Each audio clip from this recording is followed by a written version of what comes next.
আসসালামু আলাইকুম প্রিয় দর্শক, সবাই কেমন আছেন? আশা করি ভালো আছেন। সবাইকে পবিত্র ঈদুল আজহার শুভেচ্ছা ও ঈদ মোবারক। আজ পবিত্র ঈদুল আজহার আনন্দ ঘন দিনে টাঙ্গাইল জেলার ঘাটাইল থানা ৭ নং জিগর ইউনিয়নের ঐতিহ্যবাহী ১৪ গ্রামের ঘুষো ঈদগাহ মাঠে অনুষ্ঠিত হয়েছে পবিত্র ঈদুল আজহার জামাত। সকাল থেকেই বিভিন্ন গ্রাম ও এলাকা থেকে দলে দলে ধর্মপ্রাণ মুসল্লিরা এই ঈদগাহে মাঠে এসে জড়ো হতে থাকেন। ছোট বড় যুবক বয়োজ্যেষ্ঠ সব বয়সী মানুষের উপস্থিতিতে ঈদগাহে মাঠ জুড়ে সৃষ্টি হয় এক ধর্মীয় উৎসব মুখর পরিবেশ। ঈদের আনন্দকে ঘিরে নতুন পোশাক পরে সকাল থেকেই মানুষজন ঈদগাহে মাঠের উদ্দেশ্যে রওনা দেন।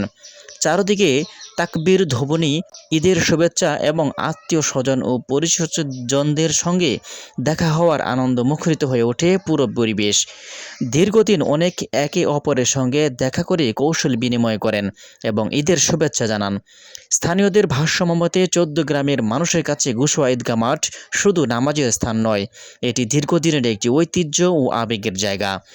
প্রতি বছরের মতো এবারও হাজার মুসল্লি অংশগ্রহণে ঈদের জামাত সম্পূর্ণ ও সুন্দর পরিবেশ সম্পন্ন হয়েছে।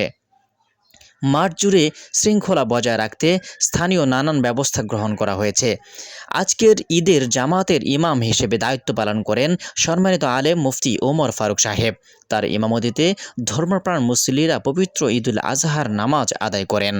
নামাজ শেষে দেশ, জাতি এবং বিশ্ব মুসলিম উম্মাহর শান্তি সমৃদ্ধির কল্যাণ কামনা করে বিশেষ মোনাজাত ও দোয়া অনুষ্ঠিত হয়।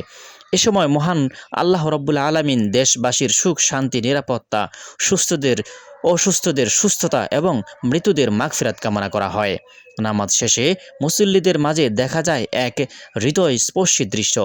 অনেকে সম্পর্কের সঙ্গে পরস্পরের সঙ্গে কোলাকুলি করেন, কৌশল বিনিময় করেন এবং ঈদের শুভেচ্ছা বিনিময়ের মধ্য দিয়ে আনন্দ ভাগাভাগি করে নেন। ছোটদের মধ্যে ছিল বাড়তি উচ্ছ্বাস আর বয়োজ্যেষ্ঠদের মুখে ছিল তৃপ্তির হাসি। পুরো ঈদগাহ মাঠ জুড়ে যেন এক মিলন মেলার দৃশ্য ফুটে ওঠে। সব মিলিয়ে টাঙ্গাইল জেলার ঘাটাইল থানার ৭ নং জিগর ইউনিয়নে ঐতিহ্যবাহী ১৪ গ্রামের ঘুষো ঈদগাহ মাঠে আজ পবিত্র ঈদুল আজহার জামাত দিয়ে সম্পন্ন হয়েছে। স্থানীয়দের প্রত্যাশা, এই ঈদ সবার জীবনে বয়ে আনুক শান্তি, সম্প্রীতি ও কল্যাণ। ঘাটাইল থেকে আসাদুজ্জামান কাশেম, AKM টিভি, ঘাটাইল, টাঙ্গাইল। আমরা এই মাঠের জন্য আমরা কিছু কিছু করে দান করার চেষ্টা করি। যার যার সামর্থ্য অনুযায়ী আপনারা দান করবেন। কেউ যেন খালি হাতে না থাকে।